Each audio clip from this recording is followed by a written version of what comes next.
Mara nyingine tunamshukuru Mungu kwa kutupatia nafasi ya kuwa hapa tena na kutupatia neema ya kulisikia neno lake. Na sivyo peke yake, tunaendelea kumshukuru Mungu kwa sababu ya baba askofu ambaye ndiye mchungaji kiongozi wa hapa na kundi zima la uongozi na wachungaji na kanisa zima la hapa. Na pia naona sura za watu wa utawala pia wako hapa. Nasema Mungu awabariki sana kwa kuweza kuja na kufanya mkutano huu kama kanisa kuwa mkutano ambao Mungu anawahudumia watu wake. Jina la Bwana libarikiwe. Amen, amen. Huyu ni daktari, namuona hapa. Yes, daktari. Good to see you. Asante Bwana. Barikiwa sana. Amen. Naomba turejelee katika andiko letu Samueli wa kwanza sura ile ya 22 mstari wa ngapi? Tulikuwa tunasoma mstari wa ngapi? Mstari ule wa kwanza na wa pili. Samueli wa kwanza sura ile ya 22 mstari ule wa kwanza na wa pili. Wa kwanza na wa pili. Sababu inayofanya tunarudia huu mstari, ningependa kuleta katika moyo wako na katika ufahamu wako kwamba wasaidizi wa hatima wakati mwingine hawakai kama wametumwa na Mungu kuwa wasaidizi wa hatima yako, kwa sababu pia yawezekana hata wewe mwenyewe hauifahamu hatima yako. Na utajua kwamba hauifahamu hatima yako ambayo Mungu amekuwekea kutokana na namna unavyowaza, namna unavyopanga mambo yako, hata katika mazungumzo yako na katika association zako, watu ambao unaingiana na wao, mahali ambapo unajipata. Wakati mwingine ni dhihirisho kwamba haufahamu Mungu amekuwekea hatima gani. Mtoto wa mfalme anapozaliwa, wacha wa rais, kwa sababu maraisi tunawachagua, wafalme huwa hawachaguliwi. Narudia tena, maraisi tulio nao duniani huwa wanachaguliwa kwa kura. Anayeshinda, hata kama ametoka jamii maskini, anatoka kwa jamii ya watu hawajasoma, ili mradi watu wamempenda na wameweza kushawishika tokana na mazungumzo yake ama sera zake, mtu yoyote anaweza kuchaguliwa kuwa rais iwapo anakubalika na watu. Lakini ufalme ni kitu ambacho kinapitishwa katika jamii fulani. Kama baba yangu alikuwa mfalme, basi mzaliwa wa kwanza wake atakuwa mfalme baada ya yeye kwenda. Kwa hivyo katika mfumo wa ufalme hakuna mambo ya kura. Katika mfumo wa uraisi na demokrasia kuna masuala ya kupiga kura. Ndio maana baada ya miaka 5 ama 4 kulingana na katiba za mataifa mbalimbali, kuna mambo kama hayo ambayo yanatokea. Nyinyi mmemaliza uchaguzi wenu hapa, Uganda wamemaliza, Kenya mwaka ujao tutakuwa tunafanya. Hiyo ni katika mifumo ya uraisi. Lakini ukiangalia katika Biblia na katika mifumo ya ufalme, narudia tena ili hili liweze kukuingia, hakuna masuala ya uchaguzi. Huwa ni swala ambalo linapitishwa. Iwapo baba mfalme amefariki, mwanawe wa kiume wa kwanza anachukua ule ufalme. Na kwa hivyo mwana wa kiume wa mfalme haishi kama raia yeyote, anaanza kuvaa kama mrithi mapema. Haruhusiwi kuoa ama kufanya urafiki na mtu yoyote, kwa sababu hatima yake tayari inaonekana. Wakati mwingine ukitaka kujua kama unaifahamu hatima yako, angalia matamshi yako, angalia watu unaoingiana na wao, angalia maeneo unayoenda, angalia ni wapi wewe unakaa, yani unapeleka maisha yako ni wapi hapa. Alafu hata katika kuvaa unavaa vipi, hata katika kusoma unajiandaa vipi kwa ajili ya ile hatima yako. Mimi niliwaeleza hapa mwanzoni kabisa nilipoanza kuja katika kanisa hili, tulipohama kutoka hapa Kenya, hapa Tanzania, kutoka mtaa wa Nyakato, nilikuwa darasa la 6. Lakini katika hiyo miaka ya mwanzoni mwa 80 huko bado hawako wanafundisha Kiingereza katika darasa la 1, darasa la 2. Tanzania iko nafundisha Kiingereza darasa la 3. Nafikiri darasa la 4 sikuwa nimeanza kujifunza. Tulipohamia Kenya mwaka wa 83, baba alipoanza kanisa katika Sunday school, mwalimu aliyefundisha Sunday school alikuwa ni mama yangu, na ametoka hapa na Kiswahili cha Tanzania, Biblia ya Kiswahili.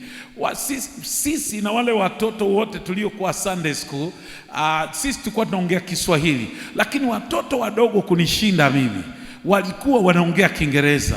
Bado hatujaingia shuleni, hatujajiunga na shule yote ya msingi, tukiwa bado watoto, tukaanza kuuliza, kwani hapa Kenya watu wanaanza kujifunza Kiingereza wakiwa katika darasa la ngapi? Ikasemekana katika nursery school, ile shule ya chekechea, wanaanza kuongea Kiingereza, na kule ndiko mahali watu wanaongea kitu kile mnachosikia hapa Tanzania wanasema medium school. Kenya, that is the medium of communication. The medium of communication, njia ya mawasiliano ni Kiingereza. Hiyo ndio tafsiri. So wanaposema hapa medium school, ni kwamba njia ya mawasiliano katika hii shule, iwapo mwanao atajiunga, ni Kiingereza. Sijui kama mnanielewa. Alafu tulipouliza hivyo tukaambiwa wanaanzia kule chekechea. Nikamwambia baba, niko darasa la 4. Napojiunga katika shule ya msingi, sitaki kuingia katika darasa la 4.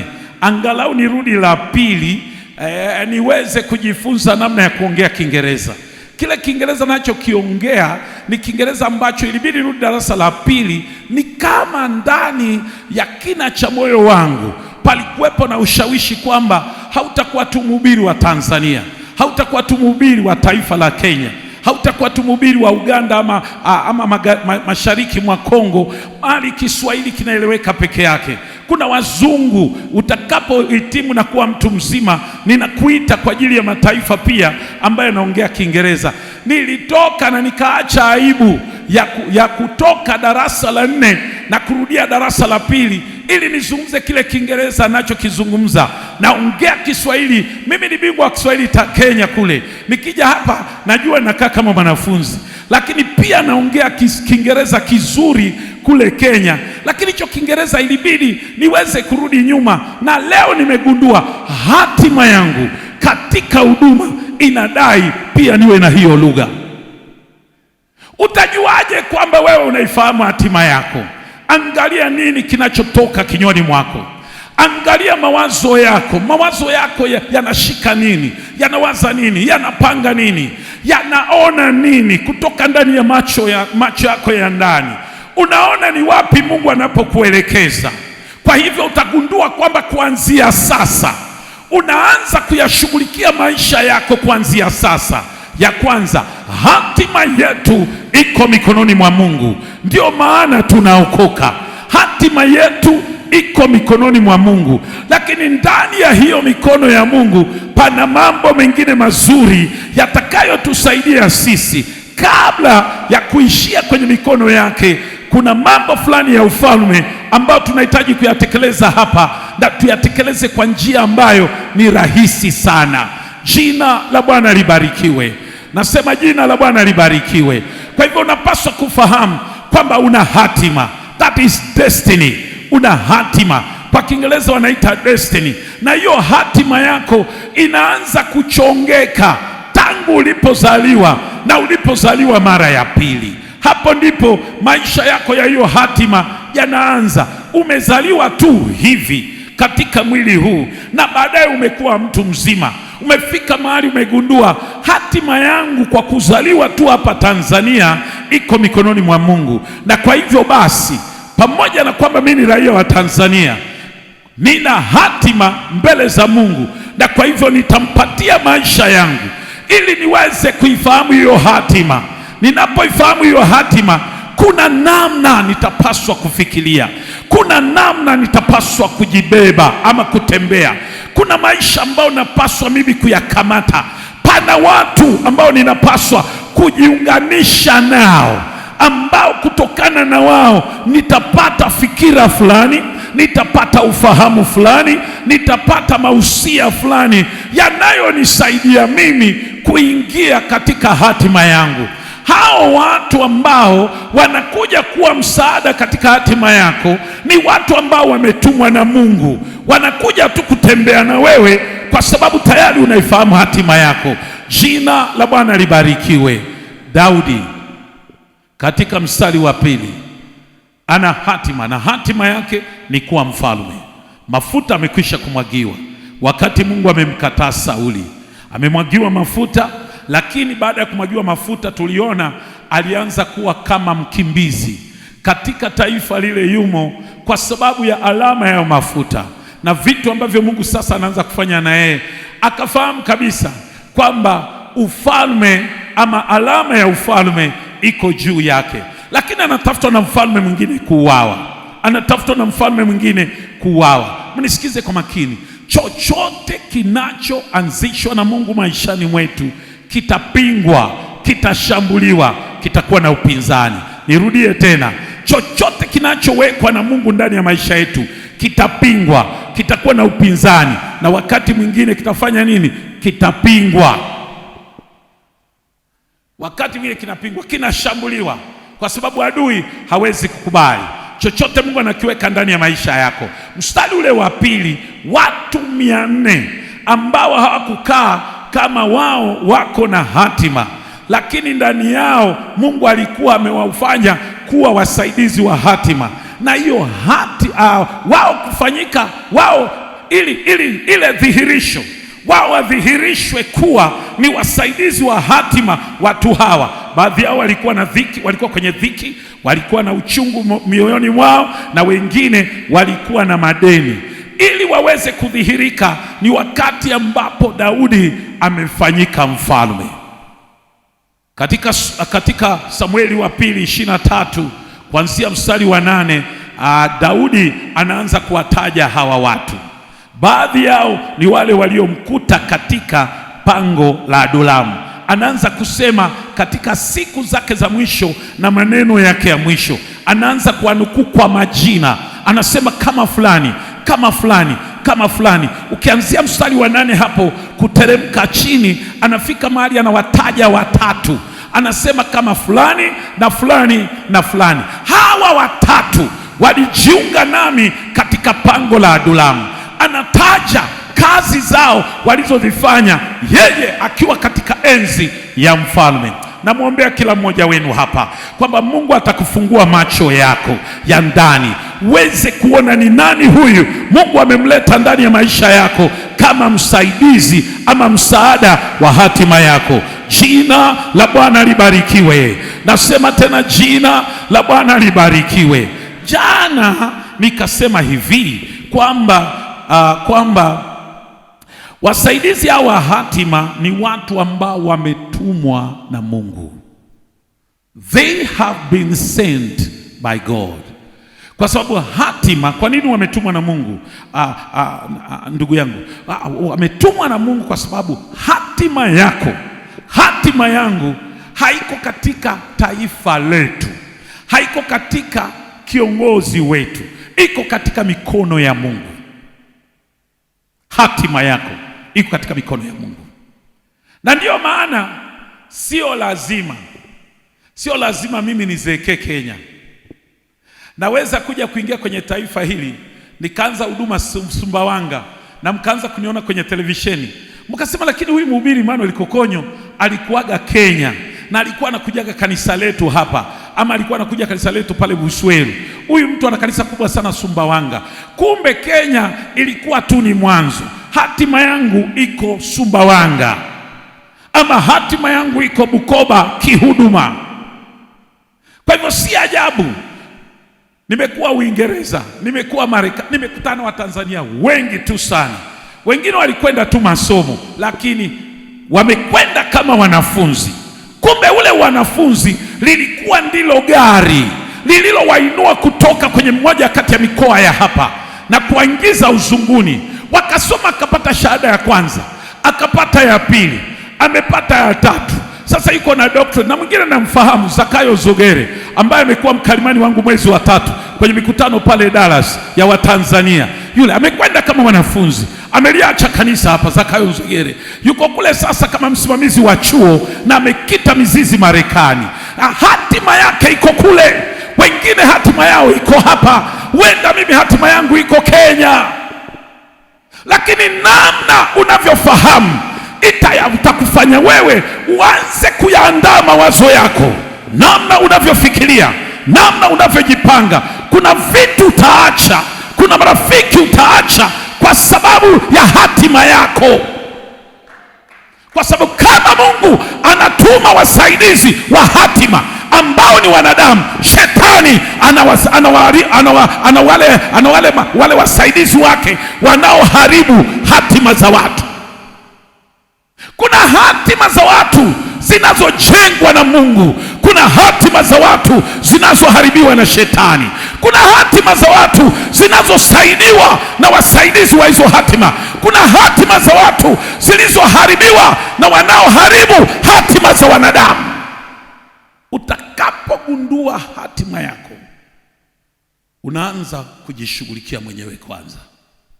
Unaokoka vizuri, unalisikia neno la Mungu vizuri, unaanza kufanya maamuzi sawa sawa. Ukifika majira ya kusomesha watoto unawasomesha vizuri. Ikifika majira ya kujenga unajenga. Ikifika majira ya wewe kusoma unasoma. Ikifika majira ya wewe kusafiri unasafiri. Yaani chochote ambacho unajua kinachangia hiyo hatima, baada ya wewe kufahamu, unaanza kukifanya. Jina la Bwana libarikiwe. Nasema tena, jina la Bwana libarikiwe. Wakati mwingine unaweza kufahamu vipi hatima yako, wakati mwingine ni kwa njia ya ufunuo. Mungu anakufunulia wewe binafsi, unaanza kuona kile Mungu anachotaka.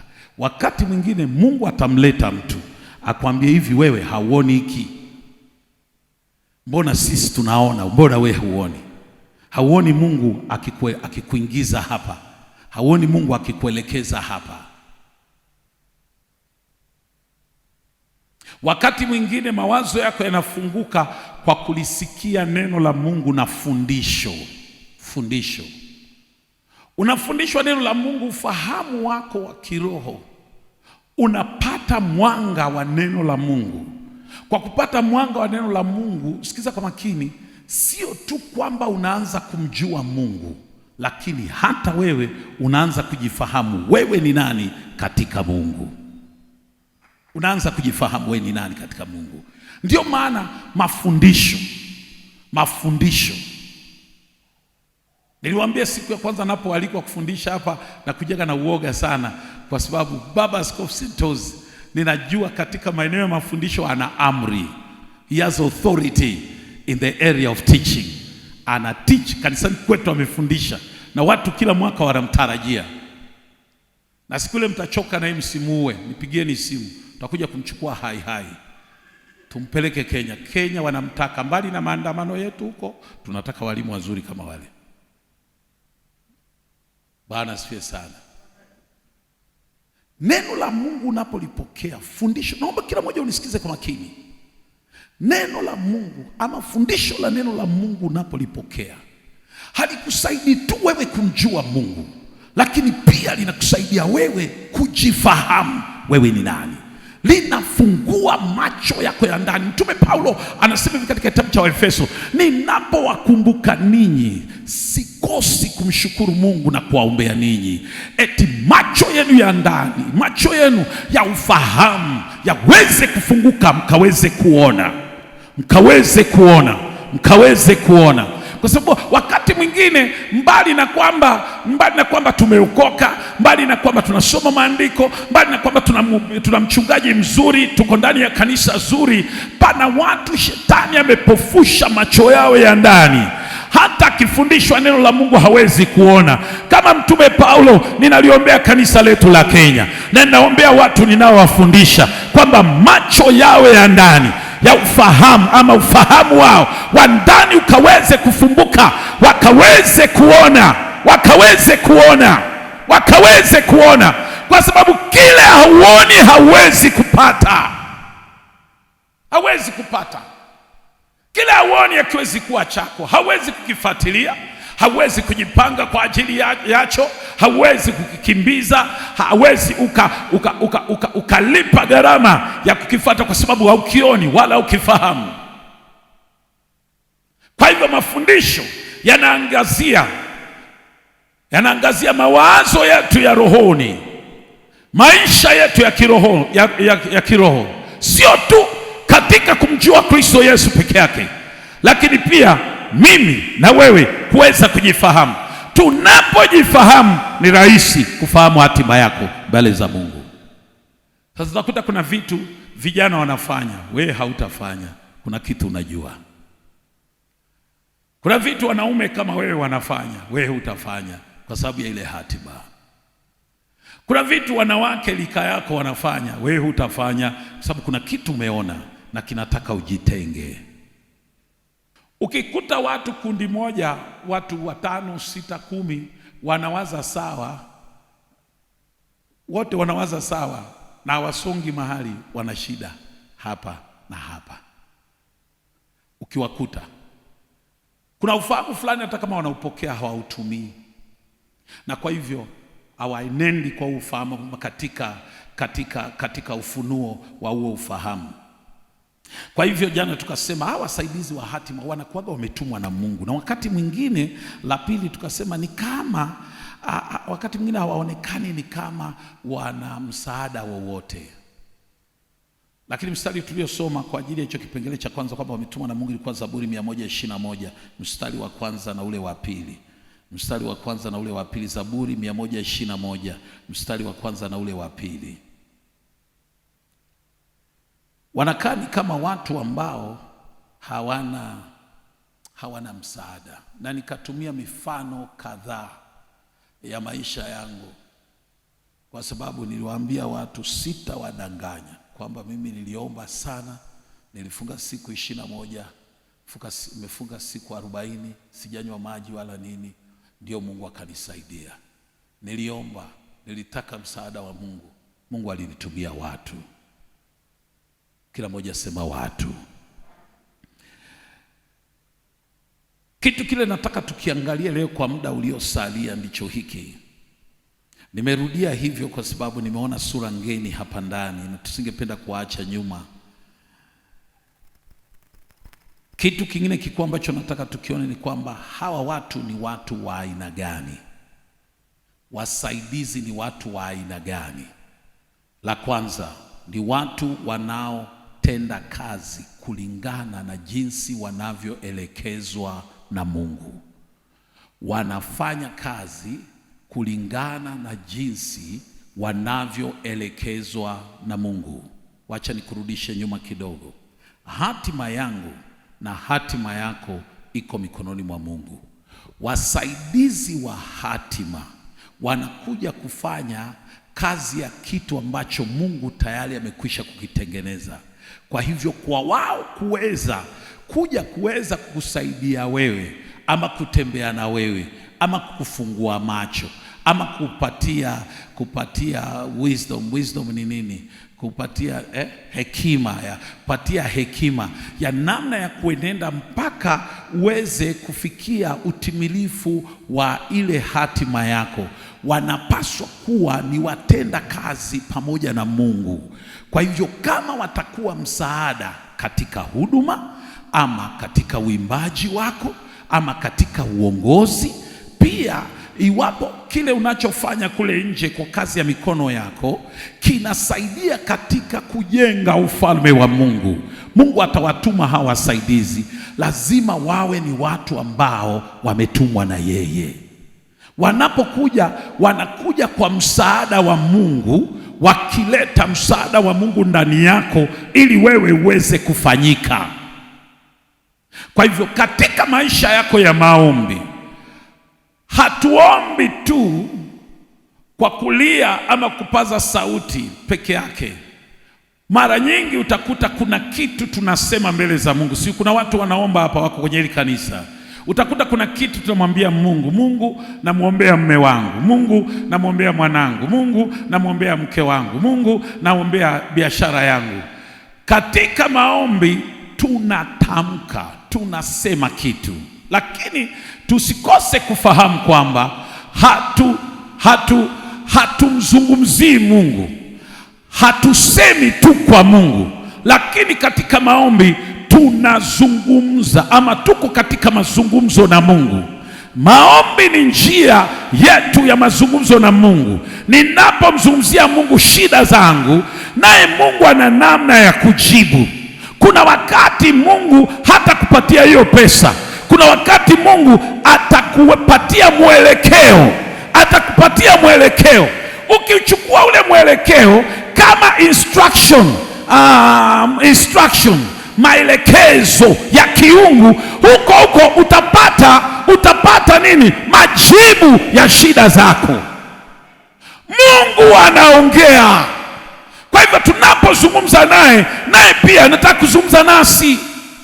Vivyo hivyo, kama kazi ninayofanya kule ofisini, ama niko kule Kirumba sokoni, ama popote pale uko sokoni, ama unafanya kazi ya ujenzi, ama umeajiriwa serikalini, kama hiyo kazi Mungu alikupatia ina mwelekeo wa kujenga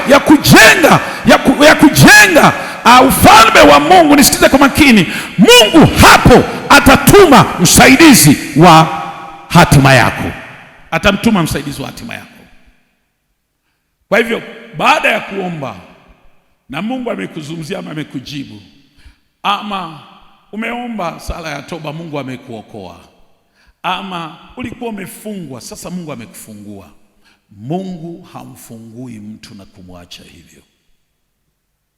Mungu humfungua mtu na kumpa wajibu.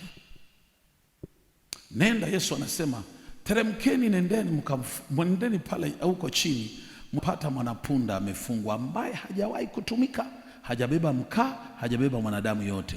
Mfungueni, na iwapo yoyote atakayewauliza, mnapomfungua mwambie Bwana ana haja naye. Hakuna mtu Mungu anamfungua, hakuna mtu Mungu anamuokoa, hakuna mtu Mungu anamleta kanisani bila kuwa na kusudi na yeye. Naomba mnisikize kwa makini. Wakati mwingine kusudi hilo Mungu tayari amekwisha kulifunua kwako, haukufahamu. Ndio unakuta Mungu ameweka hatima ya mtu ndani ya kusudi lake, na wakati ameweka hatima ya huyo mtu ndani ya kusudi lake yeye mwenyewe, wakati mwingine hatima hiyo ni kubwa sana, ambayo kwa ufahamu wako peke yako hautoshi kuweza kuifikia. Ndio maana Mungu anatuma msaada, na msaada huu Mungu atautuma kwa njia ya wanadamu, kwa kuwa tunaelewana kwa lugha na tunafahamiana. Mimi leo nikija hapa nimuulize askofu, kuna wazazi wangapi hapa, natumia kama mfano, ambao wameshindwa kulipa karo za shule? Baada ya mimi kumaliza kuhubiri, askofu akasema, mchungaji Kokonyo anauliza, kuna wazazi wangapi hapa wameshindwa kulipa karo za shule? Naomba mje mjiandikishe. Kweli kabisa, wazazi wale wote ambao maeneo ya kulipa karo ya shule wamelemewa watajiandikisha. Si ni kweli? Anauliza, jamani, si ni kweli? Lakini mimi si mlevi, sijakutania na wewe kilabuni, tumekutania kanisani. Mungu ikiwa ataweka mzigo wa namna hiyo, ameuleta kwa sababu kuna hatima ya mwanao ambao lazima itimie, na ukosefu wa fedha hautazuia. Kule Kenya tuna kabila moja wa askofu la magharibi huko mahali baba yangu anatoka, na kabila la kina Gerard, na wengine wanatoka mashariki mwa Kenya, wale watu wa kina Kalonzo, au watu wa mashariki mwa Kenya. Haya makabila nayataja, na wengine hapa kutoka Kisii, na watu wa pwani. Ni watu wanaosumbuliwa na mambo ya uchawi na uganga. Kwa hivyo mtu anaomba, ametoka kanisani kuomba, Mungu nipatie pesa, Mungu nipatie pesa, Mungu nipatie pesa. Sasa zingine mtu anatoka, Mungu anamwambia, nimesikia, nenda, nitakuwa pamoja na wewe. Mtu anatoka, anaenda, nakuta bunda la pesa liko pale njiani. Mtu analiangalia, anasema, najua nimetegwa, waganga hamtanipata. Nani nilikwambia waganga wana hela? Hela ni za serikali. ati unaacha ofisi sababu ya yai. Hakuna mwanadamu anataga yai. Yai utagwa na kuku. Wewe ndani ya wiki 2 ujala kuku wewe? Si umekula kuku? Unaomba lakini hauna matarajio. Mungu anatuma, wakati mwingine anajibu mwenyewe kwa kutenda muujiza, ambapo ni uweza wa kiungu ambao umeingilia kati katika shida sugu ambayo mawazo ya kibinadamu, njia za kibinadamu haziwezi kufanya. Mungu mwenyewe anafanya. Mguu ulikuwa mfupi, watu wanaona daktari umeongezeka. Daktari anakwenda anasema, kweli hili sio jambo la kidaktari, lakini kweli ni kwamba alikuwa na mguu mfupi. Mtu alikuwa na kansa, anaombewa hapa kanisani katika Ijumaa kama ya leo, anapoombewa anapona. Anasema nimepona. Wale watu wasioamini katika miujiza wanasema hakuna muujiza kama huo, huyu ana kansa. Daktari anauliza, una faili yote hospitalini? Nilikuaga natibiwa Muhimbili, ndio hii faili yangu. Daktari anaiangalia anasema, kweli kabisa, daktari alikuwa anamtibu, namfahamu, amepona, twende tukakupime. Arudi anasema, uchunguzi wote wa kiafya ama wa kidaktari unadhihirisha huyu bwana alikuwa na sasa amepona. Kuna wakati Mungu kwa njia ya muujiza atajibu ombi lako hivyo. Naomba kila mmoja unisikie. Kuna wakati Mungu atatuma malaika. Nenda ukamwambie Mariamu. Kuna wakati Yesu mwenyewe katika dakika zake za mwisho hapa duniani anataka kuandaa chakula cha mwisho na wanafunzi wake. Anawatuma, anawaambia, ingieni mjini mtampata mtu. Yesu ni Mungu. Kwa nini anawatuma wanafunzi wake kwa mtu atakaye waonyesha chumba? Hapo muandae chakula pamoja nami na nyinyi. Kwa nini Yesu anawatuma kwa wanadamu? Aweze kuwa msaada kwao, kusudi la kiungu litimie, na ili hali Mungu mwenyewe anahusika. Kwa hivyo msaada wa kiungu ni msaada unaotolewa na Mungu, na wale wote ambao wanaleta msaada wa hatima ya mtu, watu ambao wanaleta msaada wa hatima ya mtu ni watu waliotumwa na Mungu. Jina la Bwana libarikiwe. Watu wameitwa na Mungu, wameelekezwa na Mungu kuleta huo msaada. Matendo ya Mitume sura ya 9 mstari wa 10 mpaka wa 11, mistari mawili. Matendo ya Mitume sura ya 9, Acts of Apostles chapter number 9. Matendo ya Mitume sura ya 9 mstari wa 10 mpaka wa 11. Divine helpers are led by God to intervene in your life. Hawa wasaidizi wa hatima wanaongozwa na Mungu ili waweze kuingilia katika maisha yako katika kipindi fulani ama majira fulani, kukusaidia wewe uweze kuifikia ile hatima ambayo Mungu amekuwekea. Jina la Bwana libarikiwe. Nasema tena, jina la Bwana libarikiwe. Wanaingilia. Hebu shika tu mstari, nisisahau mfano huu. Nimesoma, nimemaliza darasa la 8. Baada ya kumaliza darasa la 8 nilipaswa kujiunga na shule ya sekondari ya mkoa. Wakati huo baba hakuwa na pesa. Kenya tulikuwa tunafikisha kwa KCP, tulikuwa tunafikisha pointi 72, nikapata 64. 72 nikapata 64. Sasa unaona si mjinga sana, wala sio sana. So sikujafanya kazi ya Mungu kwa sababu mambo yanilemea. Kitu ile najua nilemea ni hesabu. Hesabu nimekiri mbele ya mataifa, iko kwenye mitandao. Nimekiri hesabu sikuipenda. Niliingia kwenye darasa la mtihani wa hesabu nikijua tayari nimeanguka. Hiyo niliambia watu, lakini pesa sishindi kuhesabu. Kuhesabu najua baba, kuhesabu najua. Hela baba, na hesabu hata nikiwa nifunga macho hivi. Naigusa hivi nakwambia ni 10,000. Bwana siwe sana. Sasa nimepata pointi 64.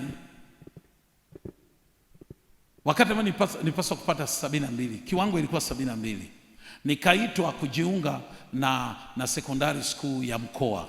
Pale Nakuru inaitwa Jomo Kenyatta Secondary School. Nikamletea baba matokeo. Baba, matokeo ndio haya. Baba akaangalia, akaanza kusononeka, akasema, mwanangu, sina hela. mahitaji ya kifedha ya kukuingiza sina. Nikamwambia naomba unipeleke kwenye secondary school iko hapo. Tena hiyo secondary school sijui kwa na madarasa 4, ile ambayo hakuna watoto wanataka kuingia. Wanaingia tu, wanatoshea kwenye hili darasa, wengine hilo darasa, wengine hilo darasa. Na tukiingia mtaani tumevaa hizo uniform, watu wanatucheka. Huyu yuko kwenye shule ya Wagara, ilikuwa inaitwa hivyo. Wagara zilijulikana ni shule zilizojengwa na wabunge kusaidia watoto maskini. Na baba yangu anajulikana kama mhubiri. Lucy, unasemaje? Unasema kitu. Alikuwa anaita sauti ya wajinga. Watoto wote wanasoma huko. Ni shule iko kwenye mji kama huu pale Gilgil, lakini imejengwa na mbunge kusaidia watoto walioshindwa na watoto maskini. Nikamwambia baba, nipeleke kwa hii. Hata hiyo baba hana hela ya kununua uniform. Mwalimu wangu katika shule ya msingi akauliza, Emmanuel, unaenda shule lini? Nikamwambia baba hana fedha za kuniingiza huko na hataki kufanya harambee. Nikamwambia nimeamua kuingia hapa kwenye hii shule ya Wagara ya sauti ya wajinga hapa. Ninaingia kusoma hapo. So nimesoma kwenye shule inaitwa sauti ya wajinga miaka 4. Unaona kama mimi ni mjinga? Unajua baadhi yetu tumekubali mazingira kutuchonga tufanane na mazingira. Na kataa kufanana na mazingira. Mazingira yanaweza kuwa watu, namna ya kuwaza. Sikai kama sauti ya wajinga. Baba ameshindwa. Mama mmoja ambaye alikuwa mwalimu wangu ameokoka, walikuwa wanaenda kanisa moja na mke wangu na wazazi wao. Akauliza, nikamwambia baba amekosa pesa. Yule mama akaniambia nenda kwenye duka la fulani. Tajiri mmoja pale Gilgil alikuwa anauza uniform. Nenda uchukue hapo sweta, shati, kaptula na tai na socks. Anauza viatu hapo ndani. Chukua. Takuja kunenda umwambie umetumwa na Mrs. Kinuthia. Wanajuana wenyewe, mlikuwa mwalimu lakini ulikuwa unafanya biashara pia hapo mjini. Nikapewa hivyo vyote nikavaa. Nikaenda nyumbani. Nikaenda shuleni. Nikasoma mpaka kidato cha 4. Nikamaliza.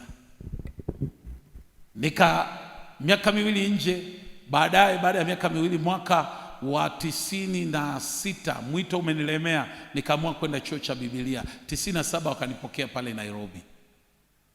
Baba kalipa karo muhula wa kwanza. Na nilikuwa nisome miaka 3 na kila mwaka una mihula 3.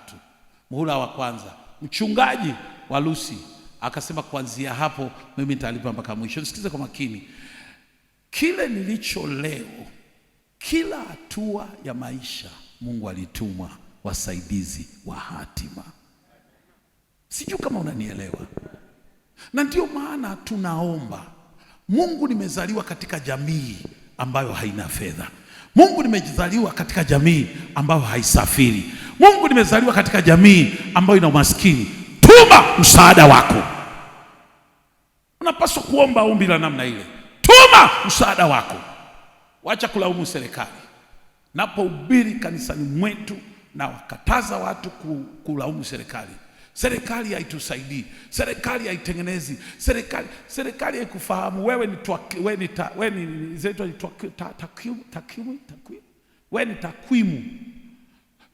Wewe unahesabiwa miongoni. Tanzania ina raia milioni ngapi? Sasa milioni 60, si ndio? Wanasema Tanzania ina raia takriban milioni 60. Wewe ni takriban milioni 60. Jina lako hakuna mtu anajua. Ukweli ndio huo. Afadhali ufanye urafiki na mimi, angalau mimi nakujua. Kwa hivyo usiwadharau watu. Narudia tena, watu wa kiroho sema amen. Usiwadharau watu. Anaweza kuwa ndiye malaika Mungu amemtuma. Napofundisha fundisho hili, nataka uone thamani ya aina ya watu Mungu anawaleta ndani ya maisha yako, na namna ama moja kati ya njia ambazo Mungu anafanya kazi ndani ya maisha ya wanadamu. Jamani, tunaelewana mpaka hapo? Kanisa, Bwana asifiwe. Na sehemu nyingi ambazo niliwatajia jana na juzi, ambazo watu wameingilia ndani. Baba hana fedha za kunisaidia kulipa mahali. Mchungaji wa yule Lucy ananilipia mahali. Huyo ni msaidizi wa hatima. Hakuna mahali naongea habari ya ndoa yangu simtaji. Hakuna mahali naongea kuhusiana na elimu yangu ya chuo cha Biblia simtaji. Hakuna mahali naongea kuhusiana na elimu yangu ya sekondari simtaji yule mwalimu. Na watu wengine wengi ambao Mungu amewatumia.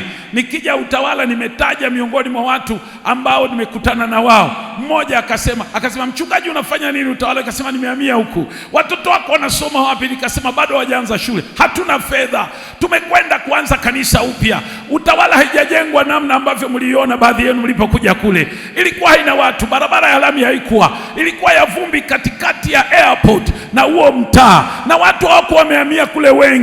Kanisa halina watu. Haliwezi kunisapoti mimi. Lakini matumaini yetu yako kwa Mungu. Tukitembea alasiri moja na watoto wetu wawili mapacha, tunakutana mzee wa kanisa wa tawi la Deliverance Church huko sehemu ya mjini huko. Anauliza mnafanya nini huku Tawala? Tukasema tumehamia hapa kupasta kanisa la hapa. Anasema watoto wanasoma wapi? Tukasema bado hawajaanza shule. Anasema ile shule ni yangu. Nipatieni upendo, nitamlipia mimi na nitamsomesha. Nyinyi tafuteni fedha za huyu Amani mumsomeshe. Katika maisha ya mwanadamu kwa hatua moja Mungu alituma msaada wa kiungu ambao umekuingiza wewe katika hatima ambayo uliomo sasa. Usiwadharau watu. Tembea na macho ya kiroho. Nasema tena tembea na macho ya kiroho. Hii Matendo ya Mitume sura ya ngapi? Sura ya 9 mstari wa ngapi? Wa 10 na 11. Naomba tusome. Hebu tusome kwa sauti. Basi palikuwapo Dameski mwanafunzi jina lake Anania. Bwana akamwambia katika maono. Kuna watu wasomi. Anania akasema mimi hapa Bwana. Tusome mstari wa 11 kwa ujasiri. Bwana akamwambia simama, enenda zako katika njia iitwayo Nyofu, ukaulize katika nyumba ya Yuda mtu aitwaye Sauli wa Tarso, maana angalia anaomba. Yaani Mungu anatuma msaada hata kwa mtu ambaye alikuwa mjeuri mkorofi. Alikutana na Yesu njiani. Yesu akambadilisha. Lakini sasa ili aweze kunawiri, aweze kufanikiwa katika maisha ya kile ambacho Mungu amembadilisha, Mungu mwenyewe anatuma mwanadamu. Mgeukie jirani yako, mwambie jirani, usiwadharau watu.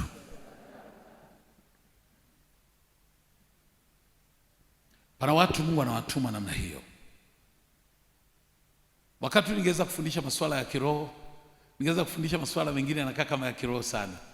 Lakini ndani ya moyo wangu huenda kuna ushahidi.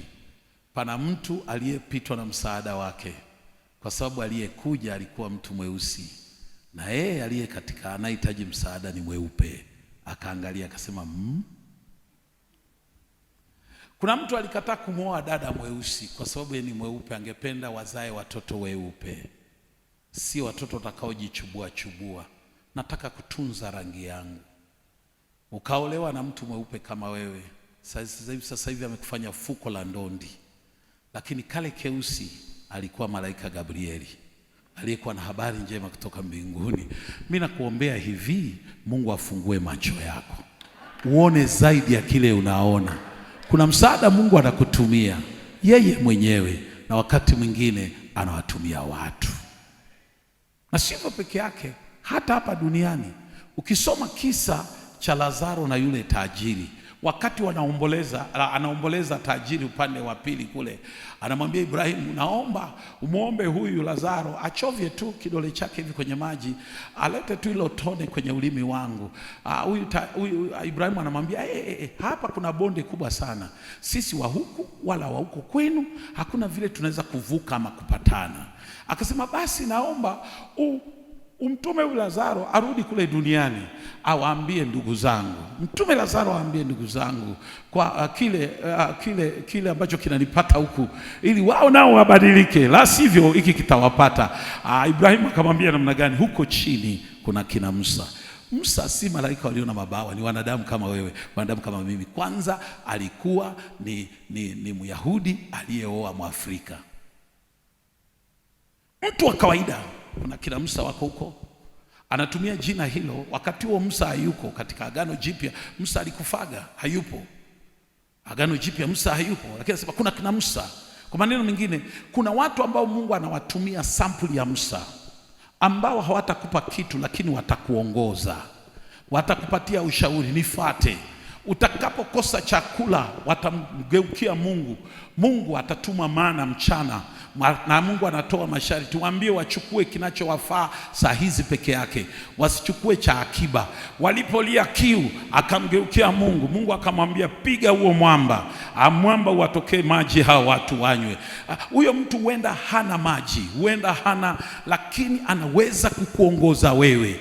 Na unapokanyaga kanisa lolote lile unalokwenda, iwapo wewe sio mshirika wa hapa ama wa kule utawala, nisikize kwa makini. Yawezekana mchungaji hawezi kupa mkate, hawezi kupa pesa, lakini sikiliza maelekezo katika safari hii ya uzima, yanaweza kukuingiza katika hatima yako. Jina la Bwana libarikiwe. Haleluya, kanisa la Kristo Yesu. Hawa watu wasaidizi wa hatima ni watu ambao wanatumwa na wanatenda kazi sawa sawa na jinsi Mungu anavyotaka wao wafanye. Jambo la pili, watu hawa pia they provide resources and opportunity. Unakuta wakati mwingine wanakuja na rasilimali na pia wanaweza kukutengenezea fursa. Wakati mwingine wanakuja na rasilimali, ama wakati mwingine anakutengenezea tu fursa. Nafundisha kitu hiki, ni kitu cha kiroho sana. Kuna namna ambavyo iwapo utaingia katika hatima yako, kuna mtu atakuja akupatie rasilimali, jenga nyumba ndugu yangu. Kuna mtu atakupatia rasilimali akwambie unahitaji pick up ya biashara, chukua hizi fedha, nunua biashara. Huyo ni msaidizi wa hatima yako. Lakini vile vile kuna mwingine hatakupa hizo pesa. Pamoja na kwamba unahitaji pick up, atakutengenezea fursa. He will create an opportunity for you. Once you apprehend that opportunity, unaposhika hiyo fursa na kuitendea haki, hiyo pick up unaipata.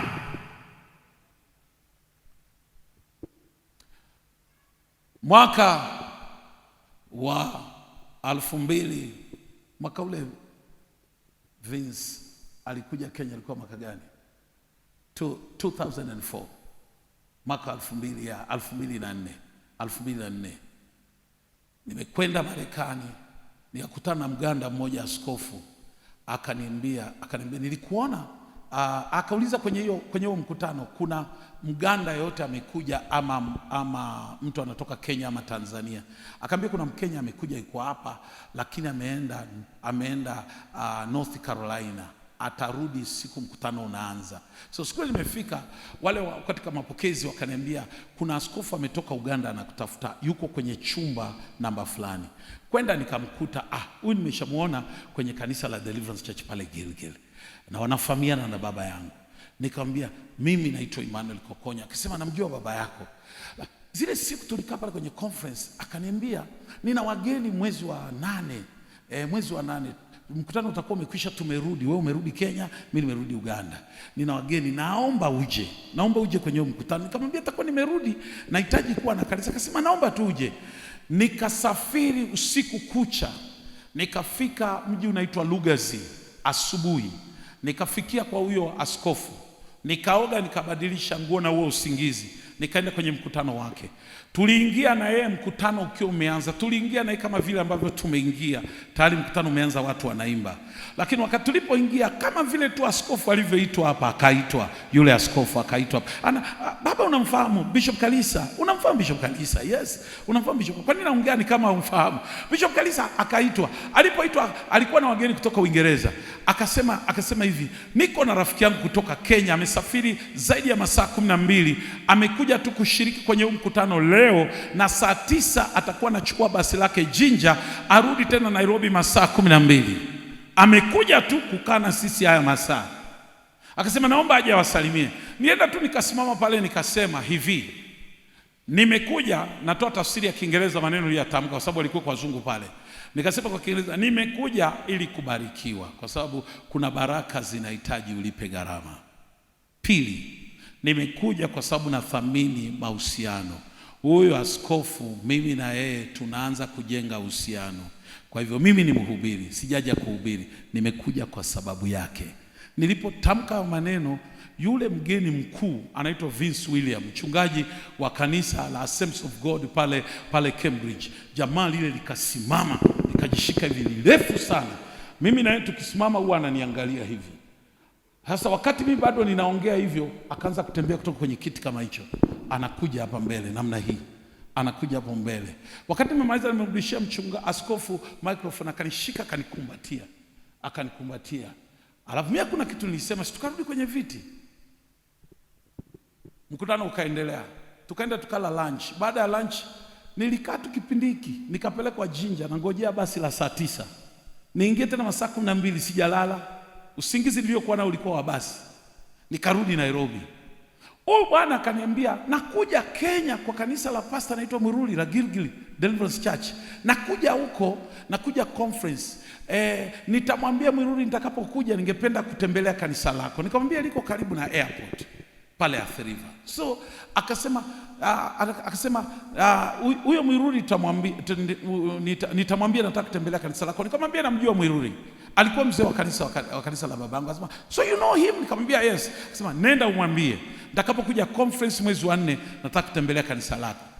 Nilipomwambia Pastor Mwiruri akaniambia hivi, mimi nafundisha kuhusu wasaidizi wa hatima. Naomba msikilize hivi visa. Vitakusaidia kuelewa watu wanakutana na Mungu vipi. Kama sio Mungu mwenyewe amewatokea kama Sauli, pia Mungu anawatokea watu vipi.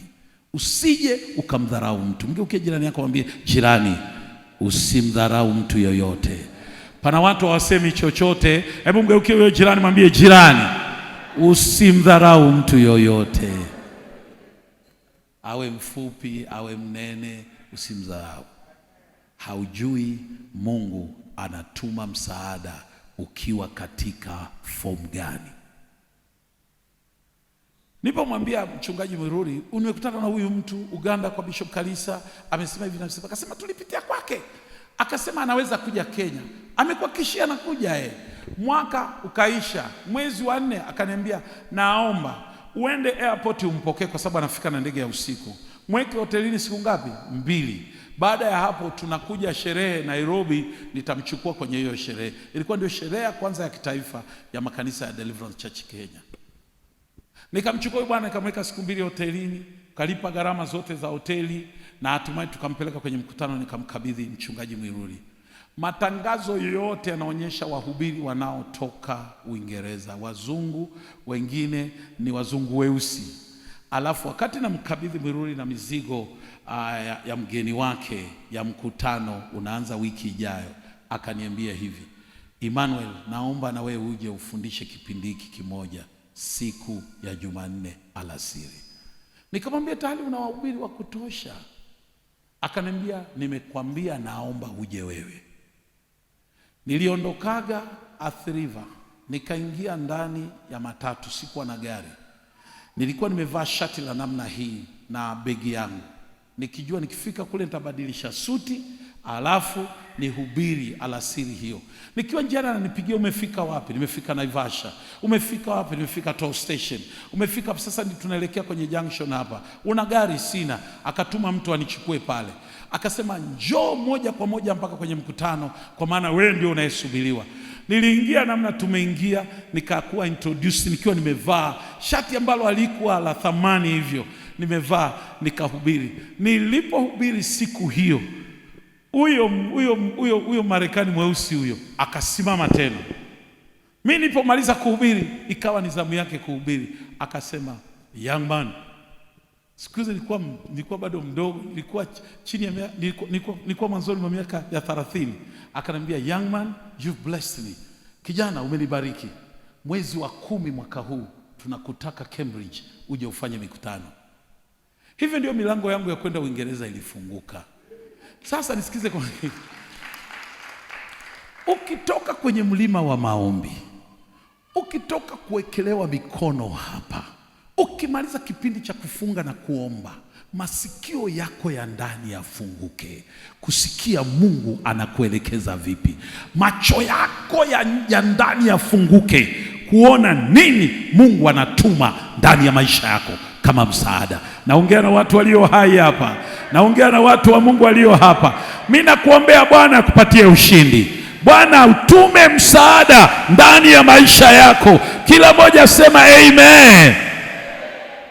Mchungaji Joseph Mwiruri hakunichukua na kunipeleka Ulaya, alinipatia fursa. Hiyo fursa mpaka leo ilifungua milango, hiyo milango iko wazi. Bwana kufungulie milango. Bwana siwe sana. Usidharau fursa yoyote. Ukiambiwa hubiri kwenye ushirika wa watu 5, hubiri kama unahubiria watu 1,000,000. Tena chemka, katikati ongea katika ndimi. Haujui nani anakusikiliza. Haujui nani anakusikiliza. Mnanielewa watu wa Mungu? Nauliza, mnanielewa? Wasaidizi wa hatima. Unaweza ukasoma andiko hili. Unaweza kusoma andiko hili.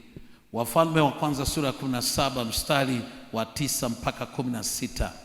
Wafalme wa kwanza sura ile ya 17 mstari wa 19 mpaka 16. Wa 16 samahani. Wa 9 mpaka 16 samahani. Poleni. Wafalme wa kwanza sura ya 17 mstari wa 9 mpaka 16. Hawa wasaidizi wakati mwingine wanakuja na rasilimali ama wanatengeneza fursa. Ukaitumia hiyo fursa, maisha yako yanabadilika. Bwana asifiwe. Huo mwezi wa 10 nilikwenda Uingereza. Mimi nilialikwa kuhubiri. Nipatiwa dakika 20. Wazungu hawakupatia haya masaa, askofu anatupatia hapa dakika 15 20, lazima umehubiri kila kitu. Na ukipitisha wanaanza kutoka. Hapo nyuma kuna sehemu ya chai na maandazi na biskuti na nini. Wataamka, wakiangalia saa hivi, wanaamka wanakwenda na kuanza kugawana pale kahawa. Unaona wanakula tu wakikuangalia. Wewe shaulia, wewe endelea na hiyo kelele yako. Wale watu wanaangalia masaa. Dakika 15 20 zopewa. Mimi sikuongea kuhusu tabu ya Afrika. Nilikuwa sina gari, sikuongea habari ya sina gari. Nilikuwa nakodisha nyumba, sikuongea vile sina nyumba. Kanisa letu lilikuwa la bati kwenye uwanja ambao ni wa kukodisha. Sikuongea vile kanisa letu si la kudumu na haliko kwenye uwanja wetu. Nilipiga injili dakika hizo 15 20. Nilipomaliza nikakaa chini. Nikaitwa ibada ya jioni ambayo ilikuwa ni wanajeshi wa Marekani, kwa sababu hapo kuna uwanja wa Marekani pale Uingereza. Wako pale na ndege zao. Wamekuja wa Marekani. Nikapiga injili. Nikatoka pale bila kueleza shida zangu. Nilipotoka pale nikaenda mji unaitwa Gloucester. Gloucester kulikuwa na mama Mkenya ambaye alikuwa kutoka kanisani kwetu. Ameniunganisha na kanisa pale. Nikaenda nikahubiri kule wikendi moja. Alafu nikarudi kwa huyu bwana. Kurudi kwa huyu bwana nilikuwa nafika kama leo, alafu kesho asubuhi nitakuwa naenda uwanja wa ndege nirudi Kenya. Wakati nilifika huko, simu ikapigwa kwa huyu mchungaji. Anaulizwa, Emmanuel amerudi, akaambiwa yeye yuko hapa. Naweza kuzungumza naye? Nikapatiwa hiyo simu. Ni mzee mmoja anaitwa Brian, alikuwa mzee sana, hata ana mke. Alafu anakaa wakati anaomba, anatoa tongues, anatoa ndimi zinatisha baba. Akiomba anambia kanisani. Anaomba alafu sio nilikuwa nashinda mtu gani huyu? Hapa singekamua pepo kabisa. Nini ndimi gani? Ndimi inatisha. Brian alikuwa anaomba hivi. Sasa kumbe jioni nazungumza naye, ananiambia Imaju, naweza nikakuchukua leo hii jioni nikupeleke sapa dina tule pamoja. Nikamwambia sitapatikana, nafungasha mizigo yangu, kesho asubuhi mapema napelekwa airport narudi. Akasema sawa. Tumekaa kwenye hiyo nyumba, naongea na huyu mchungaji, tunapanga vile atakuja Kenya kufanya mikutano kanisani kwetu. Mlango ukagongwa kokoko. Nikasikia mchungaji amesimama anasema, oh, it is Brian, karibu. Brian akaingia. Brian kuingia, alikuja tu ameweka mkono mfukoni namna hii, akatoa bunda la pesa akaweka mezani hivi, pounds akaweka hapo, akasema kwa Kiingereza, sasa na tafsiri, hiki ndicho kitu Mungu aliniambia nikufanyie. Sijui kama una gari, kwa sababu hukusema kama huna gari, lakini Mungu ameniambia nikununulie gari hata kama ni kuu. Nilichukua hizo fedha, nilikuja nazo Kenya, nikanunua Peugeot 505, na kuanzia siku hiyo miguu yangu haiendi kwa daladala. Wasaidizi wa hatima huenda watakupatia unga unaotaka, huenda watakupatia fedha unazotaka. Wakati mwingine wanaweza kuja na rasilimali, lakini wakati mwingine wanakutengenezea fursa. Amen. Itumie hiyo fursa vizuri. Amen. Umepatiwa kuimbisha hapa, imba na roho yako yote. Hata kama kanisa halijajaa, imba kama kanisa limefurika. Umepatiwa kuhubiri kama Yesu anarudi leo. Asipokuta watu wako tayari, basi wewe unataka kuandaa. Umeambiwa uongozi wa kina mama, ongoza kina mama kama Musa ama Miriam jangwani. Ongoza na roho yako yote. Umeambiwa sijufa, panga watu kama mtu anayepanga namna Mungu anavyotaka. Usifanye chochote kwa urefu, kwa sababu hatima yenu iko katika fursa ambazo Mungu anazofungua maishani mwenu. Na kuombea mbali tunapoona wasaidizi wa hatima, naomba Mungu akusaidie kufahamu fursa anazozifungua mbele zako ni fursa za kuleta fanaka na baraka na ushindi maishani mwako. Kila mmoja sema amen. Jamani, kila mmoja sema amen. Kila mmoja sema fursa, rasilimali. Niweze kusoma ili niweze kuyasema mambo haya, na nimebakisha dakika 4. Huwa watu hawa ukimwona ama kukutana na mmoja, huwa anatembea katika utiifu wa kiungu. Utiifu wa kiungu. Matendo ya Mitume sura ya 9 mstari wa 17 na 18. Matendo ya Mitume 9 mstari wa 17 mpaka 18.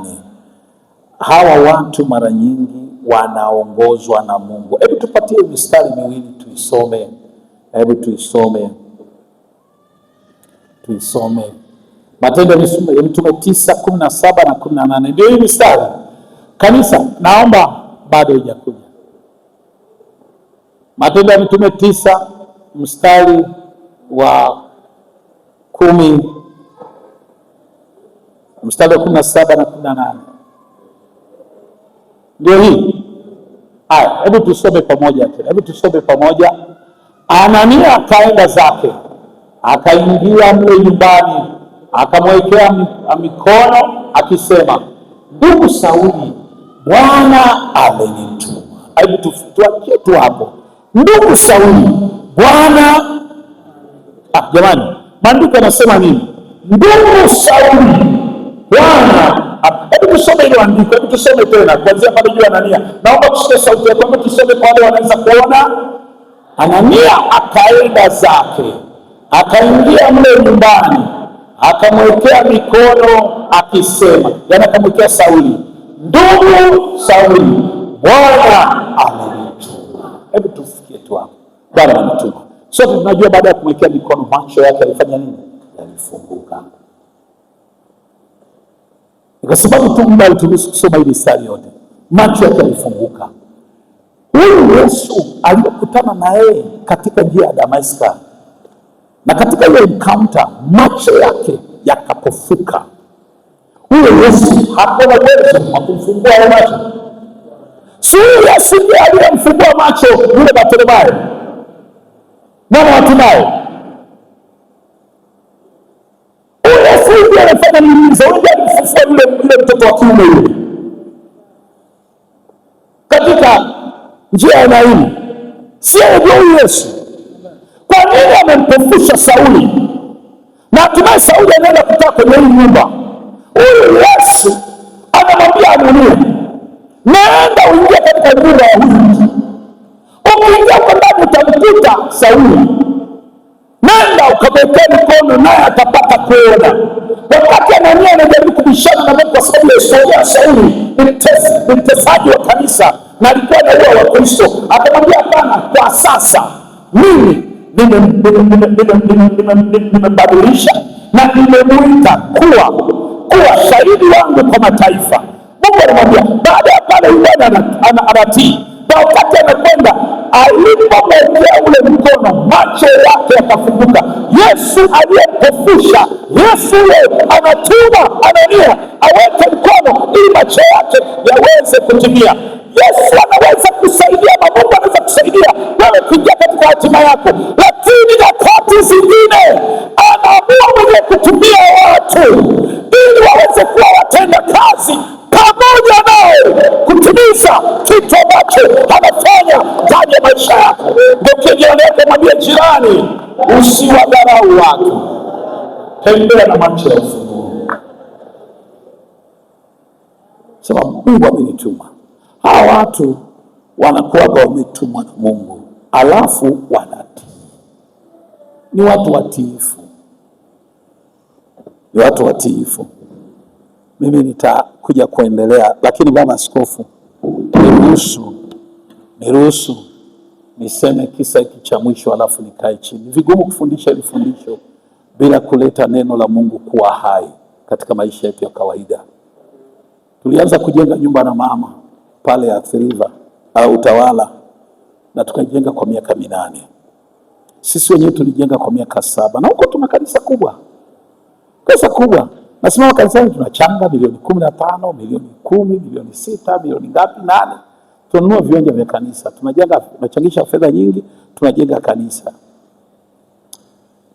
Lakini mimi mwenyewe na mke wangu hatuna fedha za kujenga nyumba. So tukaanza kumwamini Mungu kwamba tutajenga nyumba. So fedha kidogo kidogo Mungu alianza kutuletea. Tukakuwa tumepata uwanja. Uwanja wenyewe tulipata kimiujiza kupitia askofu fulani. Tukaanza kuweka msingi na hatima yetu ilikuwa ni kuwa na nyumba. Mtu ambaye Mungu alimleta maishani mwetu na tukaamua kuweka huo msingi alikuwa mzee yule anaitwa Nderito, yule askari. Nikamuuliza, mtu anahitaji fedha ngapi kuanza kujenga nyumba? Akaniuliza, una ngapi? Nikamwambia nina 50,000. Akaniambia 50,000 ya Kenya, hiyo ni nyumba tayari imeisha. Milioni 1 hapa. Na ukweli ni kwamba hata kulipa fundi mwenyewe shida, utafungwa. Nikamwambia sawa, tuna ule uwanja tunataka kwanza kujenga. Akasema tulete kwanza trekta na malori yatoe udongo.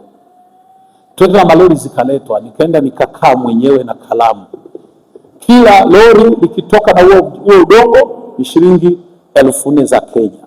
Nina 50,000 hapa zimepigwa pasi. Na hesabu lori namba hii na hii imetoka, imebeba trip ya kwanza. Na huku naendelea kupiga hesabu na simu yangu. Nikaona imegonga lori 10, 40,000 imeenda. Na niliambia itamaliza nyumba.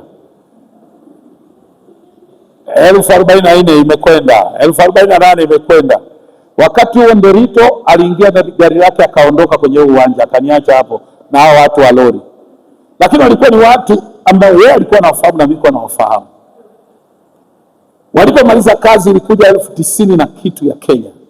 96 kitu kama hicho. Mwenyewe akasema nipatie 50,000 pastor, kwa hii nyingine tafuta tu utanipatia. Nikamtafuta ile mzee nikamwambia, "Bwana niambia 50,000 namaliza nyumba ya ghorofa, sio ya bati." Akaniambia, "Mchungaji, nyumba huanza kujengwa kutoka kwa msingi. Msingi ndio unakadiria nyumba itaenda juu kiasi gani. Huo msingi naona tumechimba, hautaichimba tena, nyumba imeanza kujengwa. Usiwe na wasiwasi." Miaka 7 mimi na mama tukipata hela tunamwaga lori moja, mwaga mawe. Kenya tutatumia mawe kama tofali. Mawe tunamwaga, fundi wanakuja wanajenga kozi 2 3 wanatoka hapo. Hatukujenga kulingana na ukubwa wa washirika wetu. Tulijenga kulingana na uzito wa hela yetu. Na ilikuwa nyepesi sana. Tukajenga, mwaka wa 7 ukafika. Mwaka wa 8 ilikuwa mwanzoni mwa mwaka. Tukaamua kwamba tutaingia hiyo nyumba. Tumeweka madirisha, iko na umeme, haina rangi. Tukasema ipakwe tu rangi yoyote tuingie ndani. Tulipokuwa tunapanga kufanya hivyo, kiongozi wetu mmoja, Injinia Mwangi, ambaye ni injinia kwenye uwanja wa ndege, Jumamosi tumemaliza mkutano wa wanaume kanisani, anasema Mungu alimwambia enda angalie nyumba ya mchungaji mahali ilipo, na hajui. Akaulizia mpaka akafika, anaulizia washirika wa kanisani mpaka akafika, akaanza kuiangalia baada ya kutembezwa ndani. Alafu mimi na mke wangu tumemaliza ule mkutano wa wanaume, na sisi tukasema twende tuangalie nyumba. Kwenda kule tunamkuta amesimama kama pale nje anaitazama hii nyumba akiwa amefunga mikono yake hivi.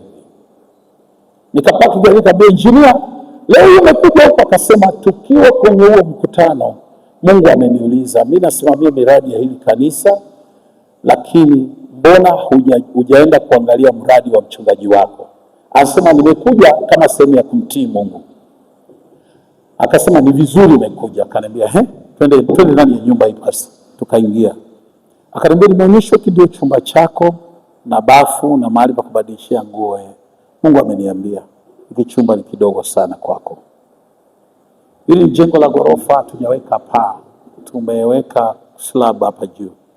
Akasema Mungu ameniambia nikujengee chumba chako na mama kutoka mwisho huu mpaka kule. Nikuwekee chumba, sio kachumba. Akasema kwa kuwa wewe kama kiongozi wa kanisa kama hilo unahitaji nafasi kubwa ili mawazo yako pia yawaze mambo makubwa. Tumekujengea ofisi kubwa, lakini unahitaji chumba kikubwa ili mawazo yako yawaze mambo makubwa. Nikamwambia sisi tunataka tuingie nyumba, kwa sababu kule mahali tunakaa kama tunafukuzwa na mwenyewe, anaongeza bei mbaya na anaishi Marekani. Akasema hivi, naomba, na yakumbuka maneno yake, pasta na mama, naomba mkubali niweze kujenga hicho chumba hapa juu. Sitawaitisha hata shilingi moja, takuwa tunawaita kwa ajili ya mawaidha kitu tunachotaka kufanya. Sitawaitisha hata shilingi moja, nitatumia fedha ambazo Mungu amenipatia kumaliza hiyo nyumba. Naomba, sikiza maneno yake, naomba mkubali ili nimtii. Kamuita mke wangu, tukazungumza. Mke wangu akasema ni sawa. Wakati mkubali anaanza kutengeneza hiyo nyumba, baba akafariki. Ndio mara ya kwanza nilikuja hapa kwenye huu mji na mchungaji wa nyama na mke wake. Nilikuwa tu nimemaliza kumzika baba, nikachukua gari, nikaamua nitaendesha gari mpaka Dodoma. Ni katika nchi hii sitakaa chini kuomboleza, lakini ndio ilikuwa njia yangu ya kuomboleza. Tukaja mpaka hapa, hata tulishiriki hapa Jumapili. Nilikuwa nimempoteza baba yangu, alikuwa amefariki. Tukiwa hapa kuna mtu anatujengea nyumba kwa gharama zake mwenyewe. Askofu amefika kwenye hiyo nyumba kwa gharama zake mwenyewe, anajenga nyumba yetu na sio nyumba ndogo. Alafu sisi tuliporudi Kenya tukakuta tayari wameshaweka islamu ya hapa juu. Akauliza ulikuwa umepanga nini kupaka huko nje, kumalizia huko nje? Nikasema rangi tu. Akasema hapana, hawezi kuwa umetuongoza katika ufanisi tunaoona pale kanisani alafu wewe ndio maono unaishi kwenye nyumba inakaa hivi. Akasema tutatumia wall master. So wall master ndio akasema pastor, hiyo ndiyo kitu unastahili mwenyewe. Na hiyo kazi iende haraka. Alichukua leave mwezi huu mzima. Kila asubuhi alitoka kwake na gari, amejaza mikate kutoka dukani na soda na maji. Akae na mafundi katika eneo la hiyo nyumba. Hakuna fundi kutoka nje. Ukiingia asubuhi unatoka jioni. Unakula hapo hapo, umalize nyumba ya mchungaji haraka iwezekanavyo katika njia ya kumtii Mungu. Sasa leo kuna watu wanapita wanaona hii nyumba wanasema, unaona vile wachungaji wanakula sadaka za watu. Wewe, sio kila kitu tuko nacho tumeiba sadaka. Pana watu wanaisikia sauti yako. Kuna vitu tunatuona navyo hatuwezi kujikimu, hatuwezi kuvinunua wenyewe, hatuna hizo fedha, lakini kuna makumburu yanaleta mkate na nyama. Kuna punda ambaye anazungumza na bala. Kuna vitu vinamtii Mungu tu. Amen. Wasaidizi wa hatima. ni watu wanaomtii Mungu. Jina la Bwana libarikiwe. Nasema kila jina la Bwana libarikiwe. Naomba tusimame kwa miguu yetu. Naomba ushike mkono wa mtu mmoja tu peke yake. Mimi ningependa kukuombea, lakini mafundisho ya namna hii asi mafundisho ya mimi kuombea mkono kukuombea, hadi mafundisho ya wewe kuambia Bwana, fungua macho yangu sasa nione hatima yangu. Utakapoiona hatima yako, utaona msaada ambao Mungu anautuma, na utaweza kudhihaki, hautaweza kudharau, hata kama unakuja katika picha ya mwanadamu, ama Mungu ametuma malaika, ama wewe mwenyewe amefanya muujiza katika hiyo hatima yako, mwenyewe utathamini na hatimaye utaanza kumshukuru Bwana. Lakini mahali tulipo sasa hivi, mimi sitakuta mbele nipokee mikono, lakini hapa ndani tumekuwa katika suluhisho hili, na umesimama na jirani ndio pale, nataka uongoze jirani maombi haya: Bwana, fungua macho ya yafungue macho yake ili aweze kuona hatima yake, yafungue macho yake auone msaada wake. Jina la Bwana libarikiwe. Nimesikia maombi mawili. Bwana, naomba ufungue macho ya huyu jirani yangu aweze kuona hatima yake. Bwana, fungua macho ya huyu jirani yangu aone usaidizi ama msaada wa hatima yake, kwa jina la Yesu. Kila mmoja sema amen. Inua sauti yako, sema: Mungu wangu, Baba yangu, namwombea jirani yangu. Inua sauti yako, sema: namwombea jirani yangu, yafungue macho yake aweze kuona hatima yake, yafungue macho yake aone msaada wake, katika jina la Yesu.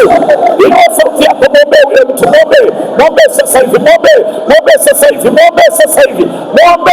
Inua sauti yako, wacha asikie unaomba naye, wacha asikie unaomba naye. Bwana, tufungua macho yake aweze kuona hatima yake, afahamu namna ya kukaa, afahamu namna ya kutembea katika hekima, afahamu lili la kuacha, lili la kufuata, lili la kuchukua, nani wa kutembea naye, mahali gani yaingie.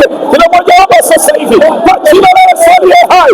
Naomba Bwana yafungue macho yake, yafungue macho yake, yafungue macho yake, yafungue macho yake. Sana madara bakata yanekede bosia ndala bahada yakatosia ndala bahada.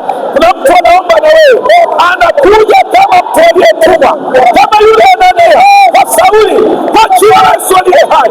Macho yako ya ndani yakafunguke, uone hatima yako, uone msaada wako. Madara bakade basa ya makane zitanda bahada yemekede zitanda bosha ya makane zitanda bakade yemekede zitanda basha ya makana madara. Wanatuma msaada, wanatuma msaada, wanatuma msaada katika biashara hiyo, katika masomo hayo, katika maisha haya. Tuma msaada, tuma msaada. Ya makatose tanda bahaya yemekedo siatola la bakana masiande katika jina la Yesu. Asante katika jina la Yesu. Asante Bwana kwa sababu unatimiza. Tunasema moja moja, wewe ni hatima yako Bwana, na kuna msaada unaleta kukutanisha katika jina la Yesu, katika jina la Yesu. Pokea utukufu Bwana, pokea